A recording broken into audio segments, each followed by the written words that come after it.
మనందరికీ తెలుసు ఆదాడ సత్యబాబు గారు ఒక కార్యకర్త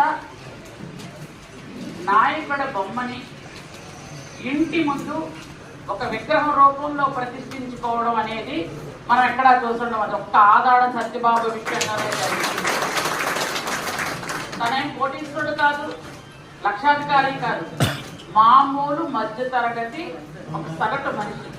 కానీ తన శక్తికి మించి ఎన్టీ రామారావు గారి విగ్రహాన్ని అక్కడ పెట్టడంతో పాటు పార్టీ ఆవిర్భావ దినోత్సవానికి, అలాగే ఎన్టీ రామారావు గారి పుట్టినరోజు, వర్ధంతి అంటే జయంతి వర్ధంతులకి, అలాగే పార్టీ పుట్టినరోజు, చంద్రబాబు నాయుడు గారి పుట్టినరోజు, వీటన్నింటికి కూడా ఆయన ఫోటో ఎగ్జిబిషన్ లా పెట్టి చేస్తున్నటువంటి ఒక నిజంగా ఒక మంచి